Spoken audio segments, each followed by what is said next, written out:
Nakipaghabulan sa mga pulis ang tatlong tulak umano ng ilegal na droga sa Cavite.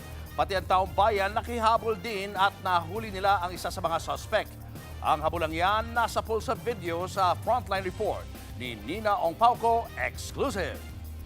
Sa kalsadang ito sa Barangay Halayhay sa Tansa, Cavite nitong Martes, biglang umandar ang kulay pulang kotse. Kasunod niyan, ang mga nagtatakbuhang lalaki. Sa sumunod na kuha ng CCTV, paglagpas ng humaharurot na kotse, isang lalaki ang kitang hinahabol ng taong bayan. Sinapok siya, bumagsak sa kalsada at tuluyang naaresto. Sangkot pala siya sa pagtutulak ng droga. Kasabot niya ang dalawa pang sakay ng tumakas ng pulang kotse. Nataranta sila sa bypass operation kaya naiwan ang isa, pero plansyado ang plano ng mga pulis.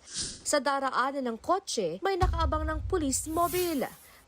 Sinatong iharang ang sasakyan sa gitna ng kalsada. Pero magaling magmaniobra ang suspect na driver.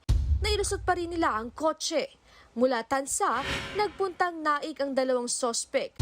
Doon nila ipinarada ang kanilang sasakyan.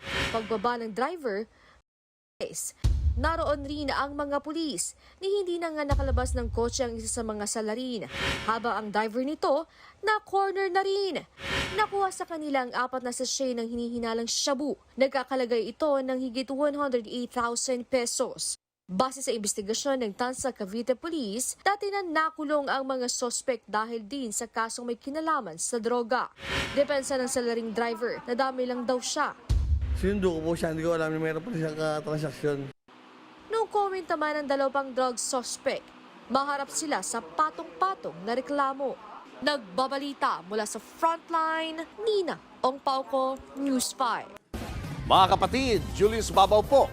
Para sa komprehensibo at makabuluhang balitaan at talakayan, mag-follow at mag-subscribe na sa social media pages ng News 5.